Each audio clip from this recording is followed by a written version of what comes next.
The effort of producing sounds twisted the shadow warrior's already striking face. Green skin, scarlet lips, white-striped cheeks, etc., into dreadful contorted shapes. "Go, go, go," he gurgled. "Kafaka, kafaka," he coughed. "Eh? What's that? What's the fellow saying?" demanded Prince Bolo loudly. "Can't make out a single word." "What a poser, I swear," Blabbermouth hissed at Haroun. "Our Bolo, talking so big and rude because he thinks it'll stop us from noticing that he's scared out of his pants."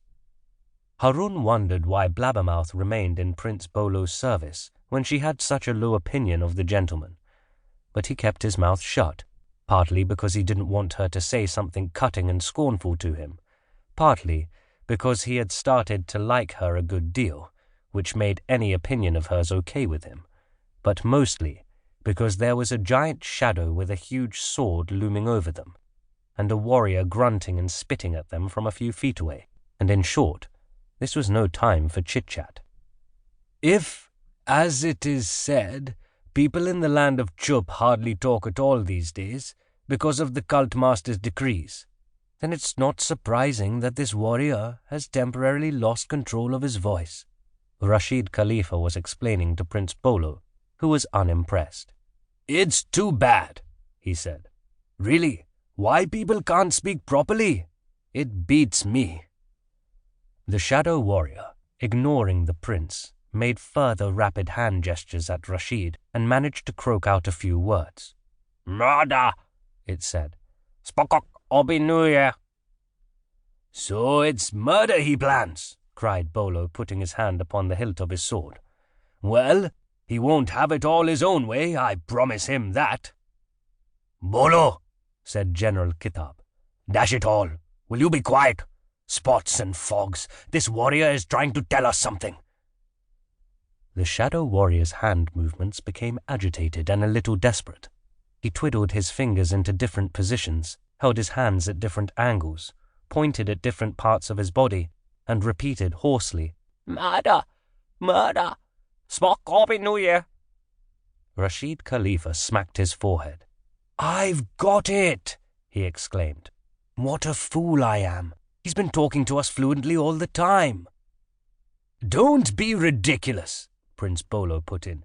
"You call those grunts fluency?" "It's the hand movements," Rashid answered, showing considerable restraint at Bolo's burblings. "He has been using the language of gesture. As for what he said, it wasn't murder, but Madra. That's his name. He's been trying to introduce himself. Madra. Speak Abhinaya. That's what he's been saying. Abhinaya is the name of the most ancient gesture language of all, which it just so happens I know." Madra and his shadow instantly began nodding furiously. Now the shadow sheathed its sword too, and began to use gesture language as rapidly as Madra himself, so that Rashid was obliged to plead. "Hang on, one at a time, please, and slowly. I haven't done this for a long time, and you're going too fast for me." After a few moments of listening to the hands of Madra and his shadow, Rashid turned to General Kitab and Prince Bolo with a smile. "Nothing to worry about," he said. "Madra is a friend. Also, this is a lucky meeting, for we have here none other than the champion warrior of Chup, considered by most Chupwallahs to be second in authority only to Cultmaster Katam Shud himself." "If he's Katam Shud's number 2 man," Prince Bolo exclaimed, "then we really are in luck.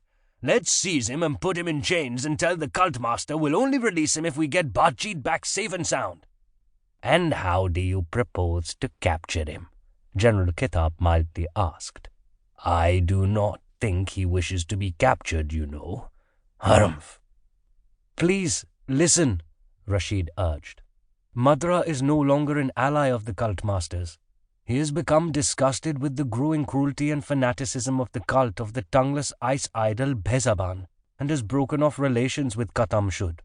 He came here, to this twilit wilderness, to think out what he should do next. If you wish, I can interpret his Abhinaya for you."